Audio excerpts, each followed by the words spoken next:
all unwanted things and people have been dumped on Rhode Island, whether they were rebels against whatever system, lepers, insane, so-called insane people. I said they're all dumped in this dirt.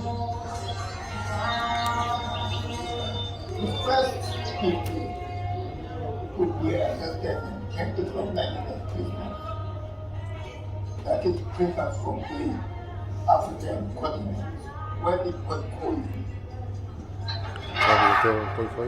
When they arrived here, the idea was just to go to what they called the refreshment station. Now, in other countries, they get very cheap. They execute 5 hours. That used to go on hunting expeditions to kill the poison. Used to hunt them down. The groups that they came across were decimated or forced.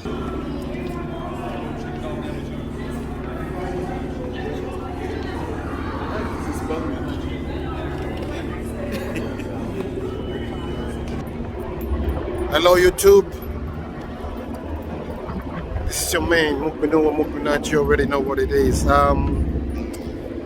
Hoje eu vou a uma expedição. Não é coisa boa pela história, mas é necessário termos que nos informar em relação àquilo que aconteceu. Então nós vamos até a Robben Island. Para quem não conhece, Robben Island é uma ilha que antes servia para os leprosos e posteriormente foi a ilha onde Nelson Mandela e os seus associados foram presos. Então nós vamos a essa expedição para procurar saber mais acerca da história e claro, eu estarei convosco dentro de alguns instantes. Peace. Bem, nós vamos visitar a ilha, nesse caso a cadeia em que Nelson Mandela esteve preso durante muitos anos. Prestem muita atenção, isso é uma história de África.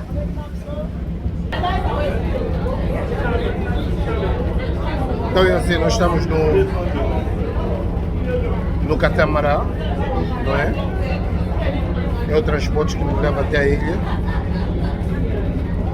E claro, vamos partir daqui a uns instantes. Vamos esperar até que seja completo o navio. Eu acho que tem uma espécie de guia que nos vai dar informações. No momento atual as pessoas estão a fazer muito barulho, se calhar vocês não vão ouvir em condições, mas eu estarei de volta já já. Feel free to ask any member of our group. We are going to assist you. Our trainers are on the website. Now we say thank you very much. Very nice. Thank you.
Oh my God, in there's still buses, man.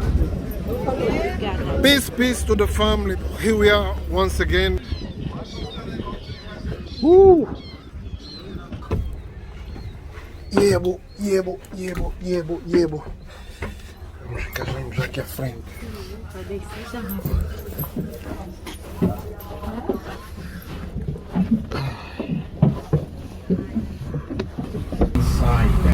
what may very much capture your attention is that building over there, which is the prison that you are visiting after the bus stop.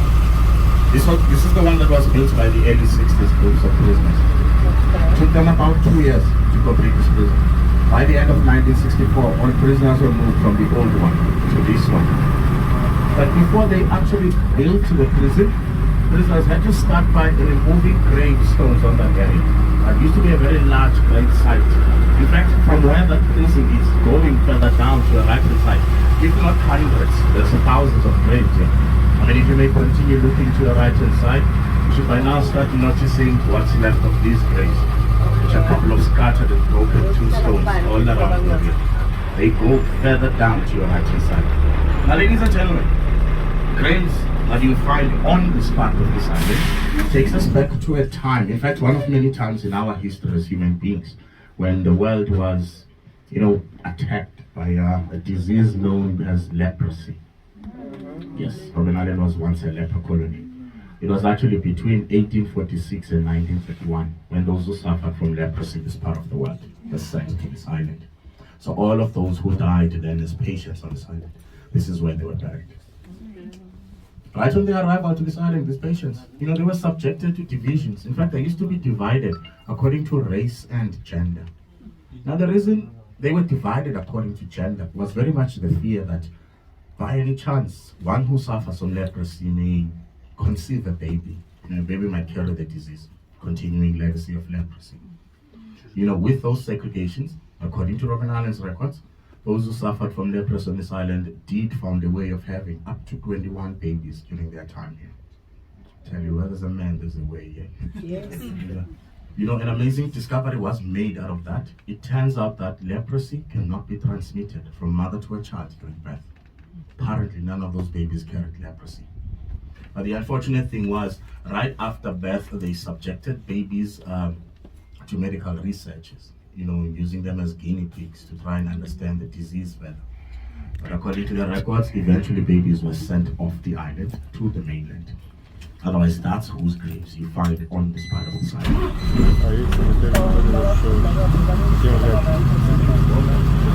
Morreram aqui. Bebês nasceram 21, pelo menos conseguiram nascer 21 bebês e eram usados como que nem porcos da Índia, que eram usados para estudo. E depois descobriram que os bebês não carregavam a doença dos pais, né? E foram depois enviados para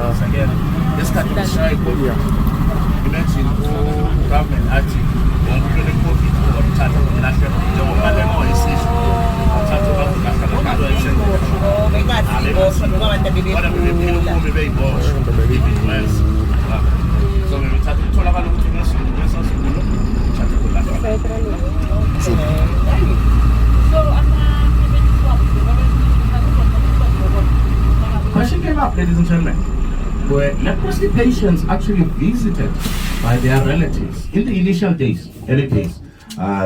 They were visited by their relatives, but at some point it proved to be expensive for the government, and after that time, no one was allowed to visit the patients on the island. So basically, they were sent to the island to die off the island.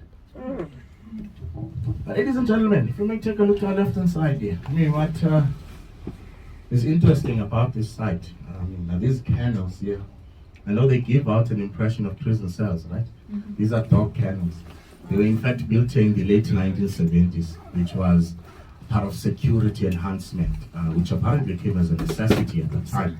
So they then brought a lot of German shepherds to the island. So to accommodate those dogs, they built these kennels here. And yes, what very much pressured authorities to enhance security, particularly at that time. It was actually the pressure they were getting from the prisoners that were introduced to the island, especially in the late 70s. You see, if you look at the history of apartheid, late 70s was when you had high school students coming from all over the country, but a big number of them was coming from Johannesburg, and they were brought to the island. They were very handful. For the first time on this island, prisoners were going as far as physically fight back. Even when they were sent to labor quarters, they refused to work, saying that they are not slaves. And the attitude had them exposed to so much torture, which never broke their spirits, actually. It was that torture that caught the attention of the international community of Red Cross. You know, Red Cross's intervention on the matter resulted not only to closure of the quarries, but also having beds introduced in prison. Because before that, prisoners were sleeping on sisal mats. But you'll see the whole arrangement inside the prison later on. Okay. I mean, just to explain further why, particularly at that time, such prisoners were brought to the island. You know, in the late 70s, high school students from the townships of South Africa rose against the system, which unfortunately resulted to so much bloodshed in the streets of South Africa. I mean, particularly the year of 1976. You know, one day that stands out that year with a large number of high school students dying in the hands of authorities was the 16th of June, which is why today South Africa celebrates the National Youth Day on the 16th of June, because of what occurred back in 76. But otherwise, before they built these canals here, I mean, what was on this fenced area was that small house with a water tank next to it. On the other side of the house, there are toilets which are separate to the house. You know, when you had just those buildings on this site, at some point the Apartheid authorities used this site as a prison. In fact, in its history as a prison, it only kept one prisoner, whose name was Robert Mangaliso Sobukwe. You'll notice on the blue tablet, it says Robert Sobukwe House close to the fence there, referring to that house. Is it a familiar name to many of us on board? I understand that. I mean, we do not mention this name a lot whenever we, as a country, share histories of the anti-apartheid struggle with the world. I mean, we tend to forget about Sobukwe. But he made a tremendous contribution in the struggle against apartheid. And ladies and gentlemen, you're making matters very difficult for me now. You know, I have a mandate to tell you about Sobukwe and his time on this island, which for me, it assumes you already know about him. Now, if it's okay with you, can I stretch it a little? Touch on what happened with him on the mainland. So, seeing that you've never heard of him, so at least get an idea what brought him to the island. I hope it doesn't turn out to be tedious, though.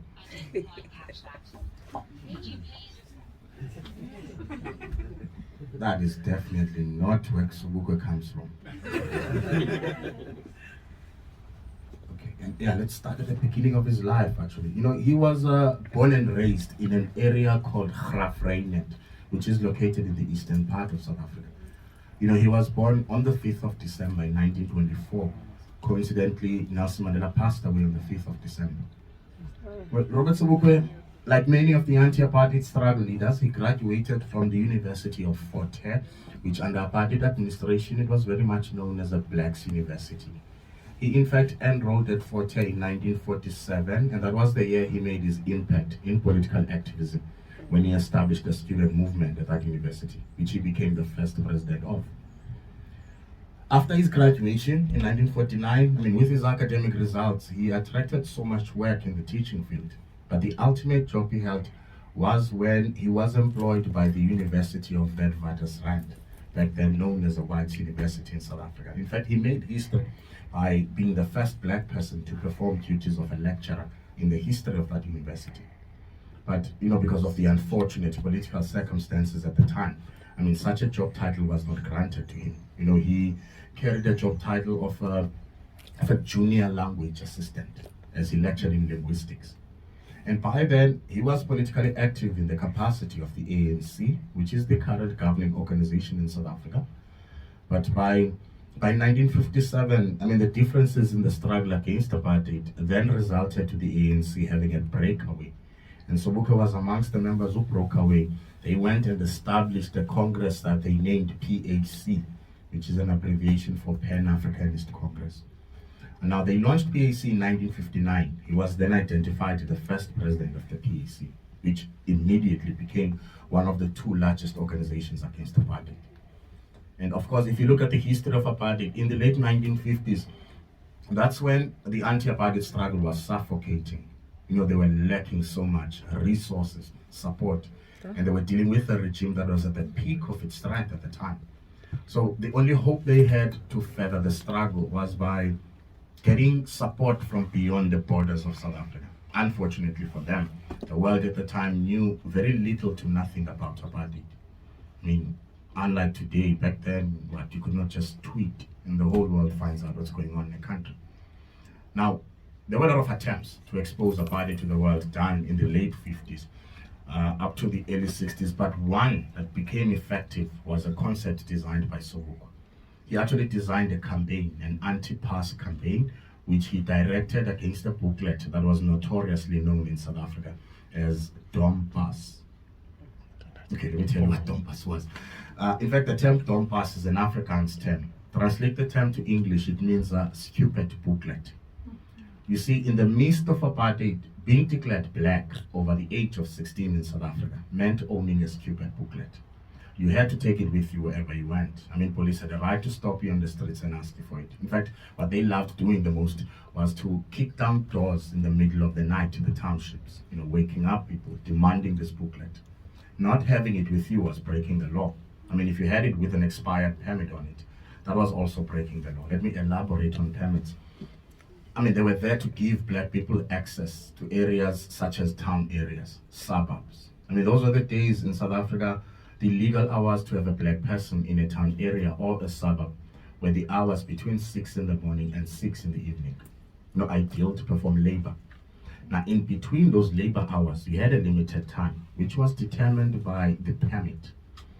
The length of the permit was actually determined by two things, and that was authorities' approval and your affordability. You had to pay for a permit. So if you may break any law that came with that booklet, you'd have to pay a hefty fine of an equivalence of 60 rand, which the economical strength South Africa had at the time made it a lot of money. If you may fail to pay the fine, then you'd have to serve a maximum of 6 months in prison. So I hope we at least get an idea how people must have felt about those booklets. It was exactly those sentiments that his concept took advantage of. Because what he did was to use the powers his Congress held over people at the time to appeal throughout the country to carriers of these booklets. This is what he asked of them. Just on the 21st of March of 1960, no one carries the booklets. Leave them at home. To boost up confidence, people must gather up as groups, start approaching their nearest police stations demanding an arrest. I mean, he convinced people that however the government is to respond to the action, it will get them the world's attention. In a fair word, South Africa would highlight whenever we convey history to people that that day was the day the world found out about apartheid. At the end of that day, support from all corners of the world started flowing in against apartheid. In fact, on that day, all anti-apartheid organizations were banned in South Africa until the end of apartheid. And unfortunately, a lot of lives are lost as authorities in many townships in the country responded to participants of the campaign by pulling out their arms. They started opening fire. I mean, the first recorded number of casualties were actually from a small township called Sharpeville, where authorities killed 69 demonstrators that morning. That is why, in fact, South Africa celebrates the National Human Rights Day on the 21st of March. And that was the day Sobukwe was leading the group in Orlando Township near Johannesburg. And as part of the campaign, he handed himself over at Orlando Police Station, where he was charged, and he was eventually found guilty actually with incitement. He got a 3-year sentence, which he completed at Pretoria Central Prison. Now, the date that was meant to be his release day, I believe it was the 6th of April in 1963, when the then Minister of Justice in South Africa, the late B.J. Forster, who later became the Prime Minister of South Africa, of course, on Sobukwe's day of release, he publicly declared him the #1 enemy of the state. And the minister made an appeal to the cabinet. The cabinet took a special sitting. At the end of that sitting, a special clause was introduced in South Africa, titled Sobukwe Clause, passed just to Robert Sobukwe. Now, only under that clause, authorities were with powers to send him to this island, to solitary confinement, indefinitely. Now, that's basically how and when he arrived. Now, upon his stay on this island, he was only allowed on this fenced area, nowhere else, with 7 armed prison guards around the clock, which none of the guards guarding over him was allowed verbal communication with him.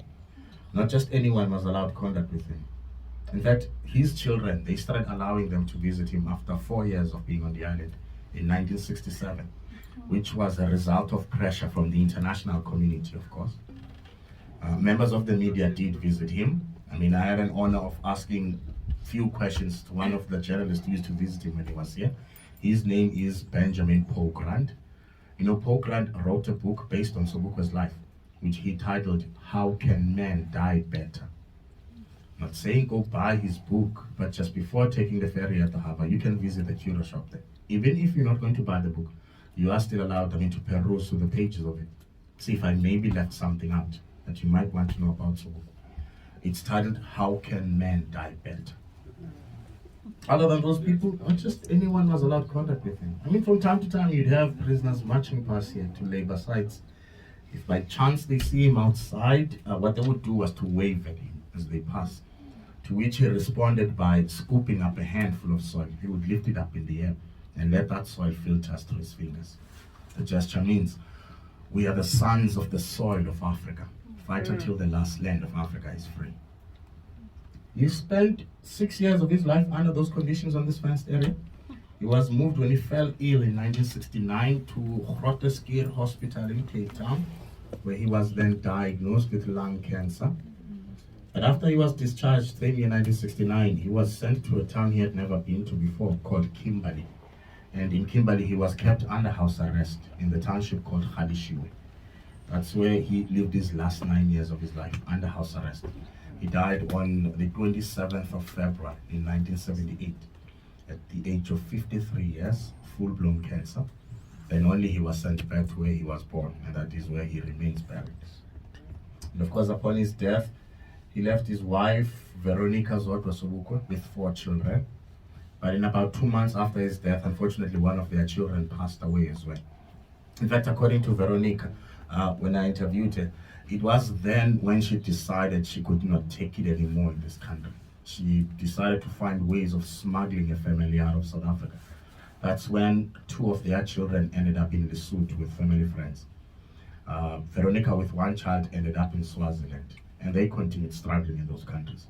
But fortunately for them, it was up until their situation caught the attention of the then mayor of Atlanta in the United States by the name Andrew Young. Apparently, when Andrew Young learned about the Sobukwe situation, he managed to put back together the Sobukwe family. And for them to obtain citizenship in America, he legally adopted all of Sobukwe's children, even welcomed Veronica in his house. It was when apartheid came to an end, when part of the Sobukwe family moved back to Graaff-Reinet. And unfortunately, Veronica passed away it was in September of 2018. That's when she passed away, and she's buried next to her husband. Yeah, that's as little as I can summarize of Sobukwe's life. Any questions? Ladies and gentlemen, I can talk, eh?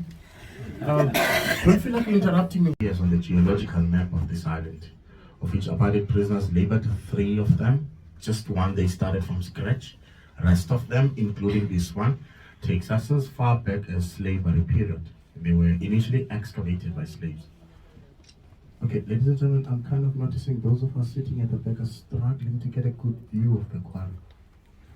It is unfortunate that at this current moment, the quarry is fascinating the person in front of us. Hopefully they will be done sometime in this lifetime, but as soon as they are done, we'll park on their path. We should then all get a good view of the quarry. Now, ladies and gentlemen, labor, I think we mentioned at the harbor, labor at these quarries began in 1962 when they needed stone to build a prison with. They only opened this one in 1964 for labor. And then they needed lime to surface roads on this island, also to whitewash walls on the island. In fact, according to former prisoners that labored this site, they were then informed that they should not expect to have more than 6 months here. And unfortunately, 6 months turned out to be about 13 years, because all stone quarries were only closed for labor by 1978. And yes, when they delegated prisoners to labor sites, I don't just count the number of prisoners designated to a site, but when it came to the lime quarry, they were a little specific. You see, they sent every prisoner they kept a B section, which you will visit when you do the prison tour. It has 32 single cells. They accommodated the leadership of the struggle. Your Nelson Mandelas, your Govan Bekis, Amar Katrada, Walter Sisulu, Eddie Daniels, and many others, but that add up to 32 at one time. Now those were the prisoners that labored just to the site. And they of course worked under the same conditions as prisoners working on the sites. 8 hours of the day, 5 days of the week. On those hours, in those days, regardless of weather conditions, you'd have those prisoners working the sites. And the duty at the quarries was, of course, to excavate as much of the stone as prisoners would be required to a day. And they used primitive tools such as picks, shovels, wheelbarrows with a steel wheel. And authorities provided no safety gear to prisoners. Their excuse, of course, was it was not part of the uniform. Which for me, it does kind of explains why these days you find that many of the former prisoners, that's why actually, whenever you took close-up pictures of him, you'd be asked not to use flash. Because beyond that operation, he continued having problems with his eyes. Ladies and gentlemen, security measures were a bit strict. You see, prisoners were not allowed to leave sites of labor during working hours. Otherwise, they'd be considered fugitives. And against fugitives, prison guards, had a right to shoot and to kill. But according to the records, my studies of the records of the site, I never came across any recording of a prisoner being shot from leaving site of labor. But that was the law that was there. So if they needed shelter, perhaps on a lunch break, as much as guards used the tower up there to shelter themselves, which has toilets in it, prisoners resorted to using a cave, which we will see very soon as the bus moves, if it's not broken. There is a cave in there which is about 7 meters deep. That's the cave they used to shelter themselves during lunch breaks. And of course, if a prisoner needed to relieve himself, after walking up to a guard and make a request, and only if the request is granted, of course, a prisoner would walk to the same cave. Initially, they dug holes there, using them as toilets. They only started at the later stage, placing on daily basis 2 buckets in that cave for prisoners to use. So, ma'am, these buckets are breaking your heart, don't they? Because I kept hearing you going, Are you not familiar with buckets? You're South African, right? Ladies and gentlemen, let me tell you something about the bucket system. It was the bucket system, that is, it was one of the elements of apartheid that reminded you to continue fighting against apartheid. One of the most denigrating aspects of apartheid, knowing that government can afford to provide running toilets for you. In fact, the other side of the country is provided running toilets. Yet you have certain areas based on race, they are not provided buckets. In fact, these men leading that struggle, before they came to the island, they were coming from bucket system where they came from. And it's one of the things that motivated them to fight against apartheid. So when they got here finding the buckets, instead of being further demoralized, they were fueled to fight more against such injustices, such systems. But standing in front of you, I find it very unfortunate that today we are sitting with more areas subjected to bucket system than we did under apartheid. I'll tell you what, just find wherever you keep your money, wallet, bags, wherever. See if you have 100 rand note. You should find, of course, 100 rands. They come in 2 forms. There's a one that has Nelson Mandela's face with the buffalo's head on the other side. As valid as that one is too. Just for now, ignore that one. See if you have the one that has Nelson Mandela's face on both sides. You can even use your phone on Google to see the things that I'm about to point out in that 100 rand.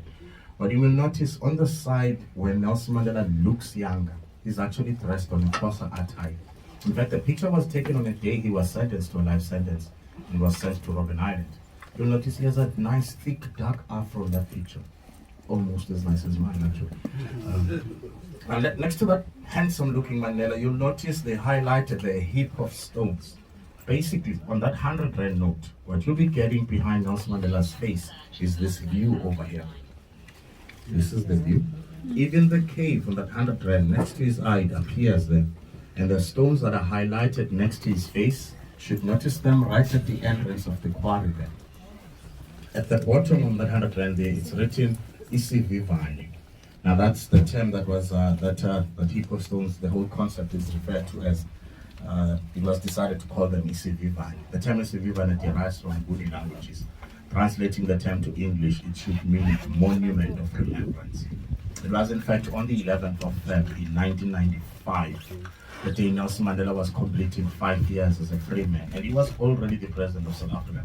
An organization that was known as Peace Vision at the time, invited all ex-political prisoners for a reunion ceremony. And it was held in this quarry. It was at the end of the ceremony, as everyone was preparing to leave the quarry, when Nelson Mandela broke away from the crowd at the bottom. Everyone went silent, watching him with a wonder, what is he about to do? He then picked up a stone at some point, walked his way up where the heap of stone is today. When he got there, he took a moment of silence and he placed a stone there. Everyone, after witnessing him doing that, said nothing but started picking up stones in this quarry, went behind him, casting their stones over his head. And that was how that heap of stones was formulated. It has been there ever since. We call it the City Valley, meaning the monument of remembrance. You found it, sir? You have the which generates about 76% of the electricity for this island. Now we're almost by the prison, ladies and gentlemen. What you will notice about the narratives you'll receive in prison, they will focus mainly on that prison having just political prisoners. To remind you, I mentioned when we started the bus tour that they initially kept political prisoners with criminals. They were only divided in 1974 when authorities were concerned that criminals were starting to take interest in engaging with political prisoners, basically being conscientized by them. Then the building to our right hand side was established as a convicts prison. That's where from 1974 criminals were moved to.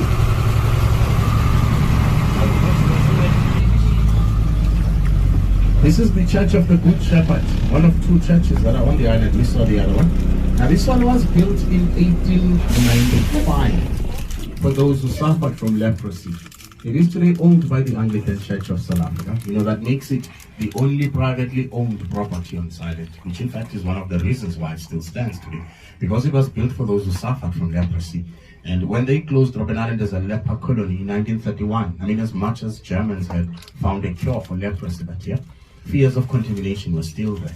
And those fears had them demolishing and burning everything that was used by those who suffered from leprosy. But they could not touch this church because it is privately owned. Bem, muitas histórias feias, tristes, decapitações de membros, cabeças, nós ouvimos aqui. E ainda não acabou, vamos continuar, agora vamos até a cadeia onde Nelson Mandela estava, ou esteve. E nós já ouvimos falar que a maior parte dos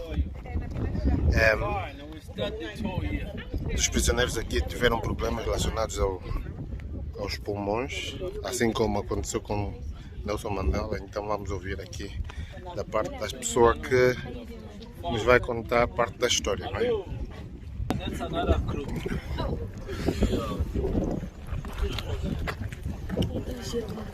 Tá? Limpa.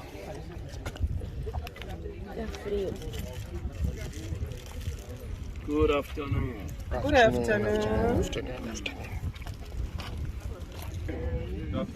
My name Sipho, surname Msumi. Very pleased to have you. You can take pictures wherever we are. And of course, hopefully, we have time for questions and clarifications. As Sipho, I came here in 1984 to do a 5-year sentence. December 84 to December 89. But arrested February 1984. I was arrested with other 5 guys of my age group. At the time I was 21 years old. Of course, being arrested by security police, they will normally keep you in solitary confinement for long periods. Of course, as you are kept there, they will be torturing you as they question you. They will use torture. So the very same stuff happened to our group, especially first few weeks. All in all, spending 6 months and 2 weeks in solitary confinement. Of course, taken out of solitary confinement, having been told you'll be appearing before the court, you now get to be transferred to another prison.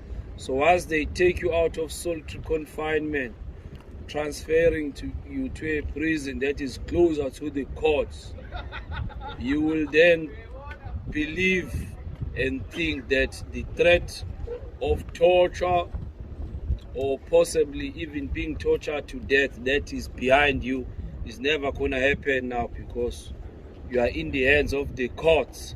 But in our situation, they actually surprised us. They did transfer us to another prison. We did appear in court maybe for about 40 minutes or so as a formality, and then we were told to return back to the prison. Come Monday, the proceedings will start.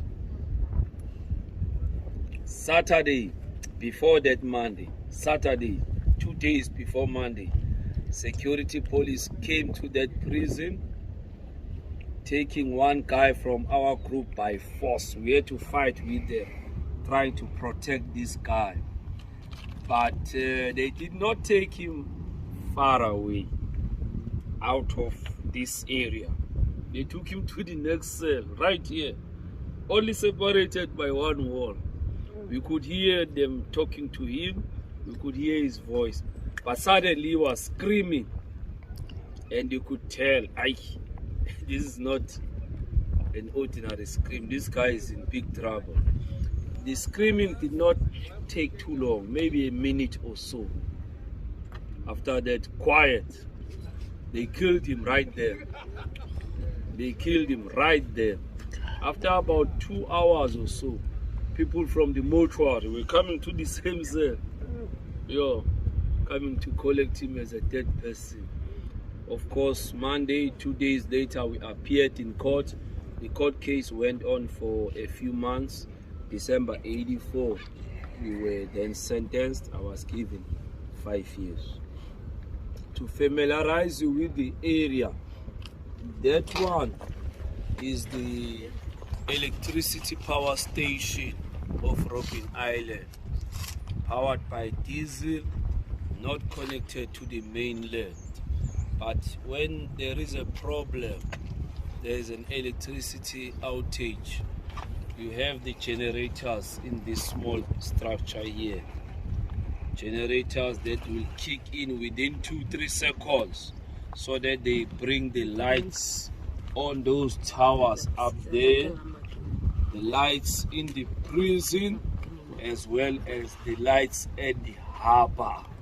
So those generators for those reasons. And then that one is the old prison. Old prison. Mandela himself spent a few weeks when he came here in the early 60s, just a few weeks. But that one was shut down as a prison in the mid-60s, because by that time they had already built and finished this one, the maximum prison. But this one was actually built by those prisoners as part of prison work, part of hard labor. It was built by prisoners. Cruelly, it was actually built on a site that was part of grave site of Robben Island. But this side, they were actually burying prisoners as well as people that were having mental problems, that were dumped in the late 1800s, dumped on the island, as well as in the 20s, 30s, dumped on the island because of mental problems. So those guys were also being buried in this area where they also built the prison. So once in a while it does happen to find some remains, human bones. Last time it was 2017, maybe 25 meters from where I'm standing. When you go in, you will see a small site that is ring fenced. We found 2 complete skeletons there. Because they were sharing a grave, the historians then said definitely they were prisoners, because only the prisoners used to be buried in that setup.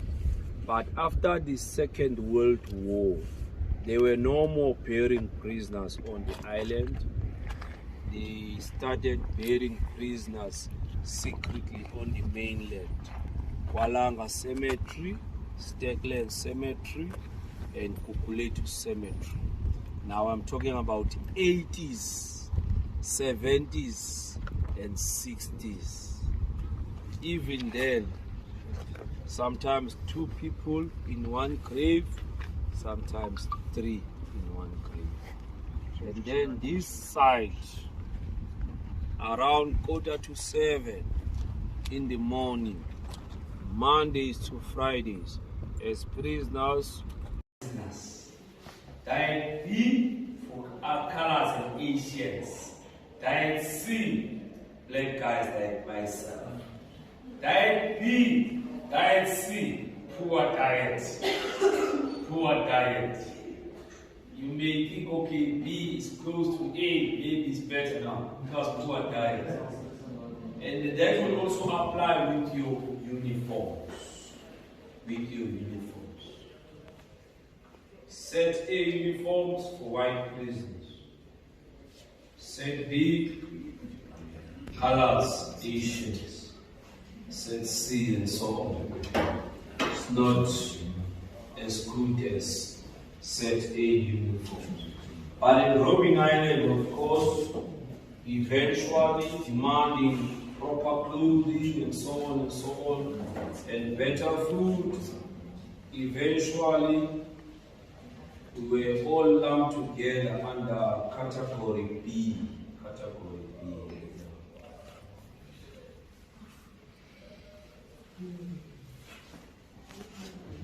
Any question? Okay. From here, we may have to go to section B. Section B, that is where the leaders were kept.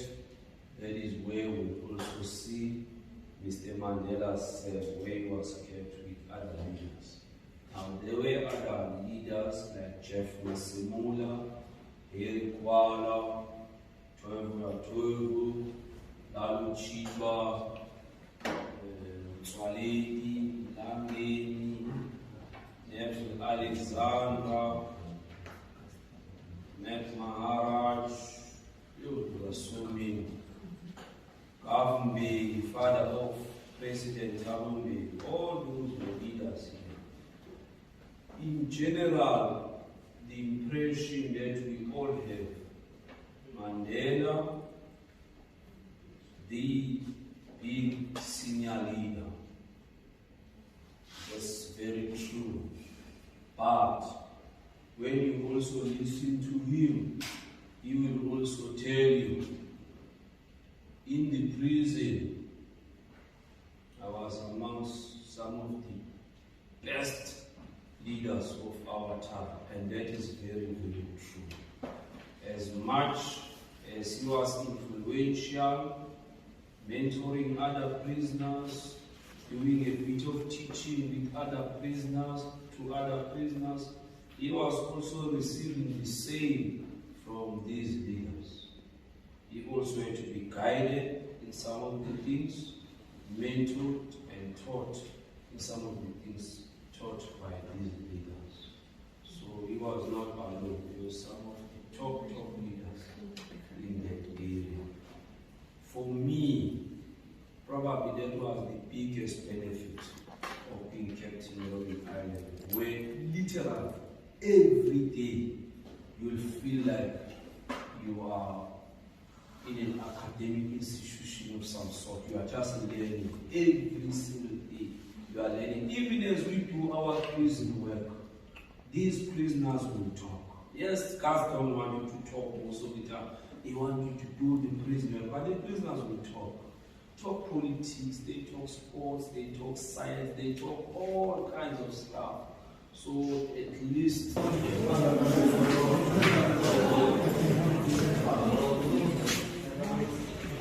Hello.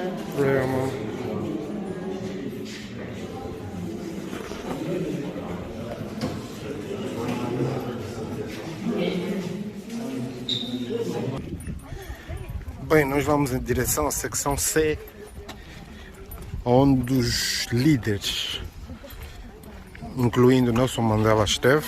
Assim como o homem disse, nós sempre tivemos a impressão de que ele foi o líder principal, mas não. Ele bebeu de outros que estavam juntos na mesma secção. E claro, dentre eles tinha o pai do Thabo Mbeki, ex-presidente, e muito mais, não é?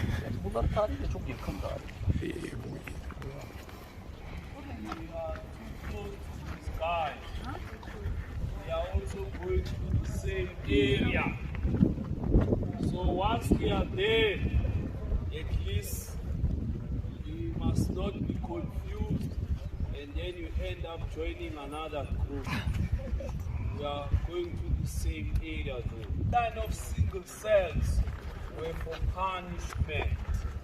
And then the second line on the other side of the wall, that is where the leaders were kept in those single cells.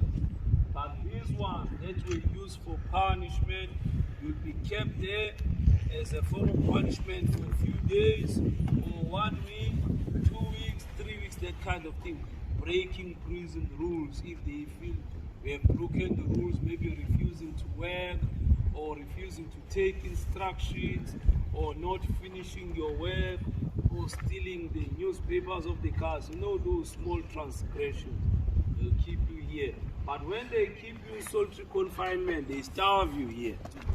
The rules will also make that clear that you must be starved in solitary confinement. Let's go to Mandela and others. Single cell.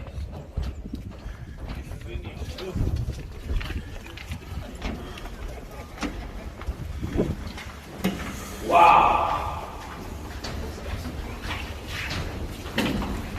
Well,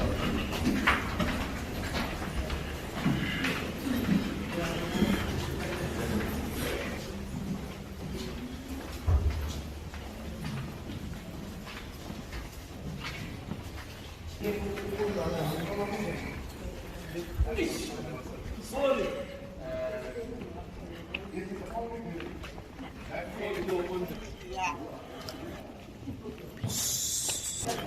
Yes.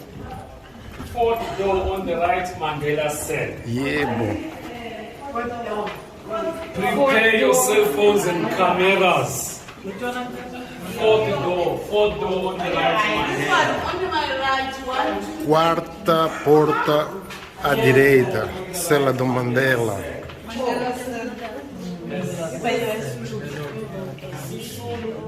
Esta era a cela do Mandela. Está mesmo aí o prato dele.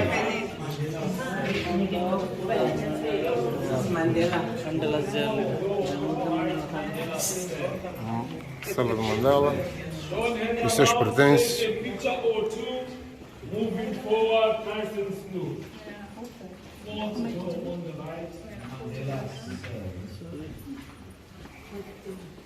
Also, Mandela, we had father of President Thabo Mbeki.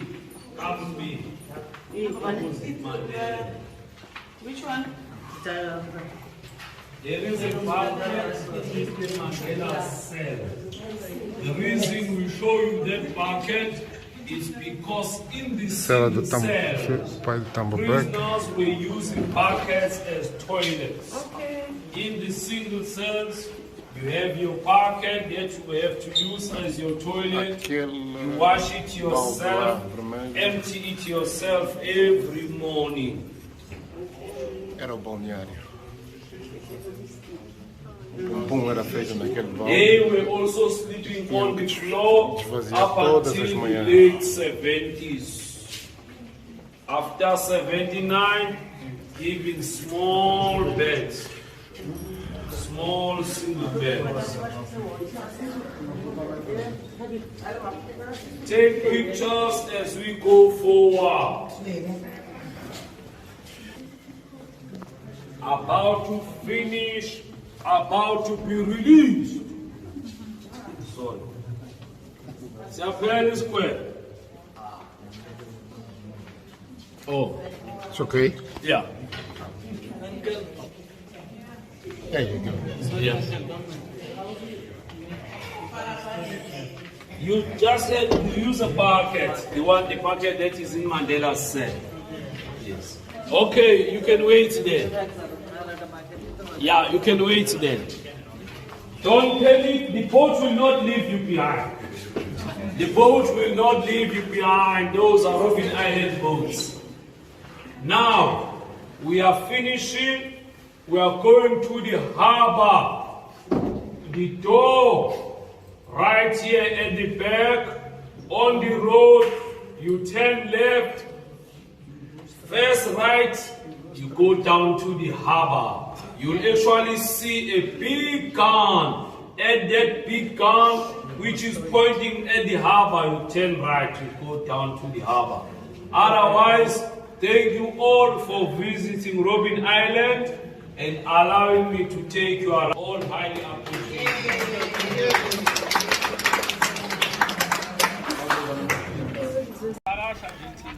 Thank you guys. Thank you, Mama. Thank you. I've just been 6 days. Não. Thank you for gratuity. Queres dar? Tem 50? Thank you for gratuity. Tá bom, tá bom, tá bom, tá bom. Thank you for gratuity. Thank you, mate. You said from Angola. Angola. Oh my God. MPLA.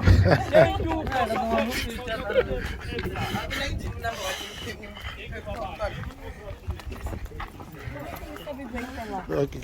Quem não vai saber dos bandidos?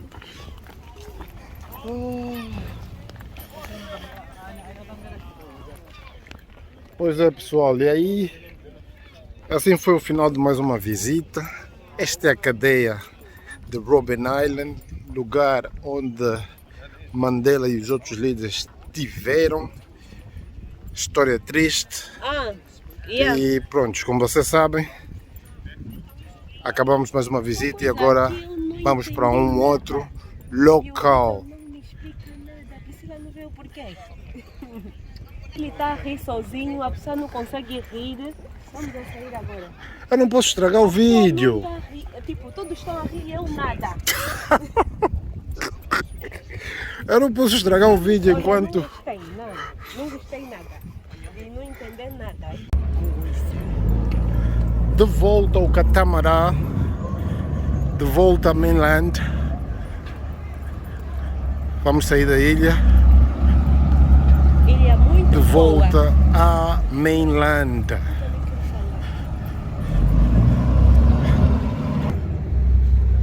Foi muito bom esse passeio. É um passado que as pessoas têm que vir ouvir.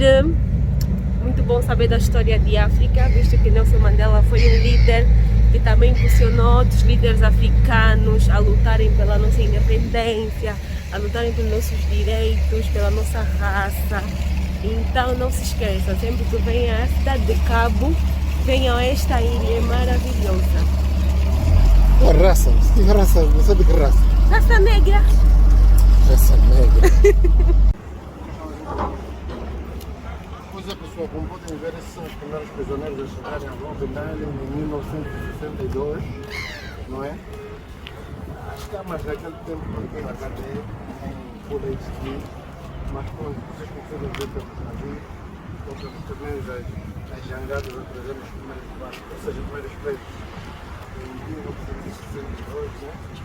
E assim foi, como também mostra aqui, eles já saírem do barco direito para o que é chamado Robben Island, que é a cadeia onde a gente esteve.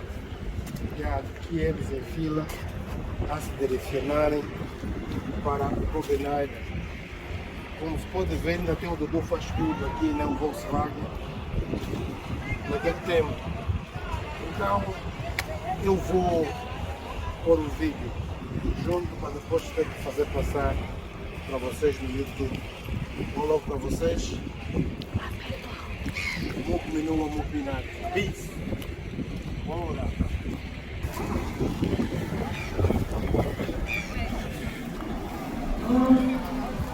Só te criou aqui. Estes são os presos a saírem da cadeia direito para Liberdade. a liberdade.